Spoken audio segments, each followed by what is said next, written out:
जी, मैं इनको ये बात समझा दूँ कि जिस दिन से इस कानून की बात चल रही है, जब से जेपीसी का भी गठन हुआ है, तब से जेपीसी के चेयरमैन जगदम्बिका पाल जी भी बार-बार इसी बात पे ज़ोर दे रहे हैं कि यदि कोई भी ऐसी वक़्फ ज़मीन है, जहाँ पे कोई कब्रिस्तान है, मदरसा है, मस्जिद है, अगर आप पे पेपर भी नहीं है, कोई दिक्कत नहीं है। आप एटलीस्ट बोर्ड में रजिस्टर करवा दीजिए कि ये फला-फला खसरा नंबर है, इसमें एक मदरसा चल रहा है और इस समय से चल रहा है। आप बात करते हैं कि नहीं जी हमारे कब्रिस्तान ले रहे हैं। आपको पता है रूबिका जी, आम जनता के बीच में आप जा रहे हैं तो यही अफ़वाह इन लोगों ने फैला रखा है जिसके तहत हमने एक मुहिम चलाई है। मैं डोर टू डोर जा रही हूँ, सोचिएगा स्लम एरियाज़ में जा रही हूँ सिर्फ ये बताने के लिए कि देखिए ऐसा कुछ नहीं हो रहा है। यदि अरे आपके मैडम, गाँव मैं में भी कह रहा कोई हूँ, आप ऐसे जाके मदरसा या मुसलमानों के मस्जिद बीच है, में आप ये बात उसे कर भी नहीं रजिस्टर सकती। करवाने मैं की आपको मुहिम चैलेंज कर रहा शुरू हूँ, दिखाइए करिए। आप कहाँ हैं, आप जा और ढूंढ रही लो। है ना, साथ ही आप गई साथ हो में किसी मोहल्ले आप में, चुप मुस्लिम रहिए, मोहल्ले में, आप और चुप जाके रहिए। ना आपने कहा बार-बार कि ये बिल बोला हमारे क्यों कि जा फेवर क्यों से नहीं है, सकती है? ये जा भी नहीं सकती है। क्यों नहीं जा सकती है? भेजिए।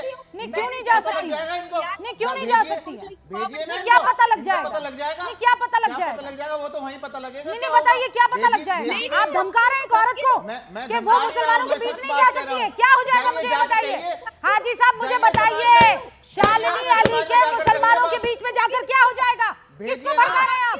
अरे किसको भेजिए ना भड़का इनको, रहे हैं जाइए, आप? बड़े वादे कर आपको रही है, हम शर्म जा वरम रहे आती हैं, है कि लोगों में नहीं आती है? अवेयरनेस फैला रहे हैं। हाँ, ये आप जा एक नहीं महिला सकती के भाई, प्रति ये मुसलमानों को यहाँ पर भड़का रहे टीवी हैं। डिबेट्स में आकर यहाँ पर आप आकर महिलाओं, सम्मानित कर आप सकती एक हैं। महिला के प्रति जमीन, नफरत फैला रहे ये हैं। जमीन पर क्या मतलब जाकर है कोई इसका? कार्य नहीं कर सकती। क्यों नहीं ये कर कह ही नहीं सकती? सकती। क्यों नहीं कह पता है सकती? देश के मुसलमानों का ये वक्फ कानून देश की हमारी संपत्तियों को, जो हमारी कैसे प्राइवेट लोग, संपत्ति जो हमने कैसे खरीद लोग, रखी है, उसको छीनने के लिए कैसे सरकार लोग, लेकर आई है। कैसे ये लोग, कह ही नहीं सकती जाकर कैसे समाज में। लोग हैं आप लोग? मेरे को धमकी दे रहे हो कि मैं जा नहीं आप सकती लोगों हूँ। को आईना देखना चाहिए। आपकी हिम्मत हम रोज कैसे हो आईने रही देख है? रहे हैं मैडम, अभी हाँ? भी आईने देख रहे नहीं हैं क्या हम तो। ये आईना नहीं अभी देख भी रहे आईने देख रहे हैं? हैं ये हम तो। आईना हम नहीं अपने देख आप रहे को हैं देख रहे हैं। आप ये एक सलीना औरत जी जो को, बड़ी ये बड़ी आप एक बातें कर औरत रही को हैं यहाँ पर क्या बैठ क्या कर। बड़ी बात की मैं उन्होंने? पूछना चाहता हूँ, अच्छा क्या बड़ी बात की उन्होंने? कहाँ पर गई है, कौन सी कॉलोनी में गई दिल्ली की? अरे कहीं भी जाए आपको पता बताएगी, ये जा ही नहीं ताकि सकती। आप वहां पर जाए, लोगों को मैं भड़काए, जा ही नहीं इनकी सकती। जान को खतरे में डाले। आपको शर्म वरम नहीं आ रही है? न्यूज चैनल पर बैठकर, नेशनल चैनल पर बैठकर ये बोल रहे हैं जा नहीं सकती है, फिर पता लगेगा क्या होगा।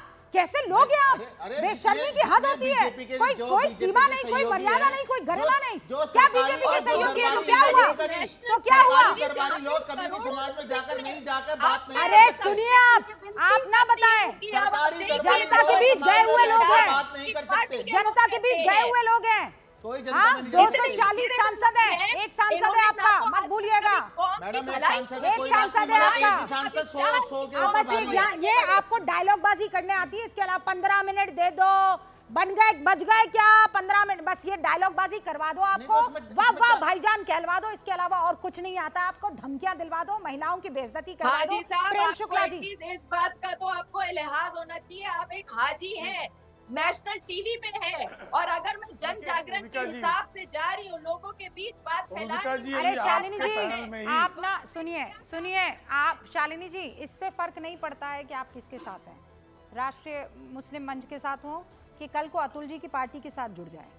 आपको पूरा हक है, आप कहीं भी जा सकती हैं, या आनंद दुबे जी के साथ जुड़ जाएं, या हो सकता है आप AIMIM के साथ जुड़ जाएं। लेकिन किसी भी महिला के कहीं भी जाने पर अगर कोई ये सोचता है कि वो वहां जा नहीं सकती है और जाएगी तो देखिएगा क्या हश्र होता है, ये उनकी मानसिकता झलकाता है। और शालिनी जी इनके पास आएंगी ना, तो अभी जो आप सफेद लिबास में बैठी है, खुदा के वास्ते ध्यान रखिएगा, ये सब की जगह आपको शटल कॉक पहनना पड़ जाएगा। और मुझे कोई प्रॉब्लम नहीं है, सबकी अपनी इच्छा है, वो जो चाहे पहन सकते हैं, लेकिन यहाँ पर प्रॉब्लम ये है कि महिलाएं जो है अगर मजबूत होती है तो इनको बड़ी दिक्कत हो जाती है। हर्षवर्धन जी कुछ कह रहे हैं, लेकिन उससे पहले प्रेम शुक्ला जी।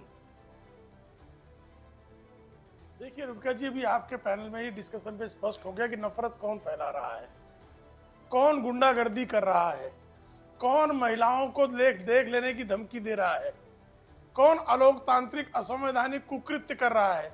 आनंद दुबे जी और अतुल लोंढे पाटिल को यह स्पष्ट करना चाहिए कि वो हाजी रंगरेज की इन धमकियों के विरोध में है कि इनके समर्थन में है। कोई मुसलमानों के मोहल्ले में जाकर अपनी बात रखने का अधिकार नहीं रखता क्या?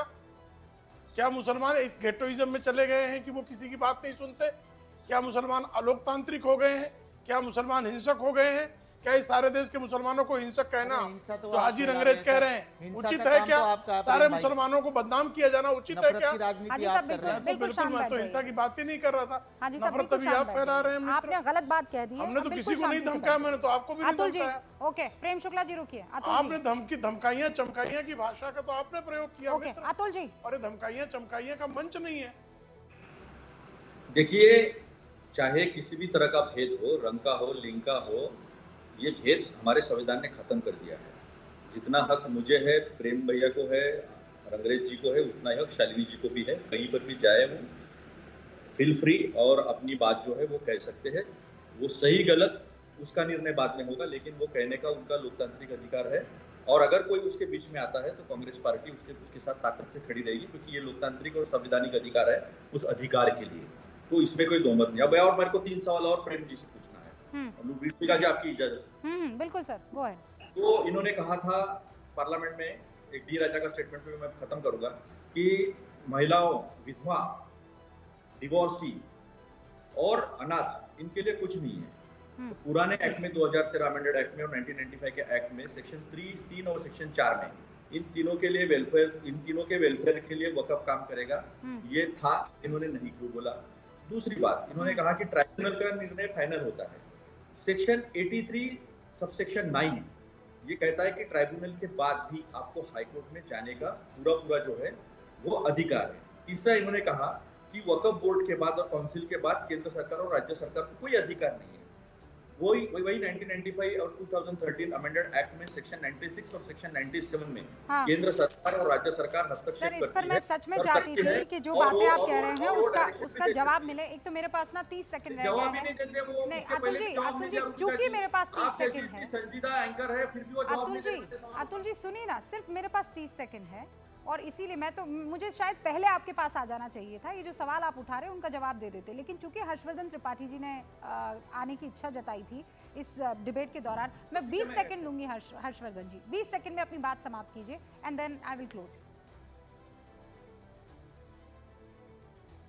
नहीं सर, म्यूट है, मैं आपका डिवाइस म्यूट है सर। रूबिका जी, आपकी आज की जो बहस है ना, इसके सिर्फ पॉइंट लोगों को नोट करना चाहिए, और विशेष करके मुसलमानों को। शालिनी अली किसी मुसलमान को समझाने भी नहीं जा सकती।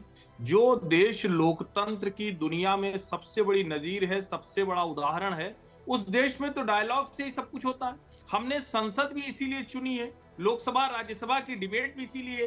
ठीक है, प्रियंका गांधी जी नहीं रही, राहुल गांधी जी नहीं बोले उस पर, लेकिन वो भी अहमदाबाद जाकर बोलते हैं। मुझे लगता है सबसे बड़ी मुश्किल यही है, मुसलमानों के बीच में बात करने नहीं दी जा रही है। सर, एक बीच में ये जो लोग मैं तो सदमे में आ गई हर्षवर्धन जी। वो 30 सेकंड को मैं थोड़ा और इजाजत के साथ पीसीआर के बढ़ा रही हूँ।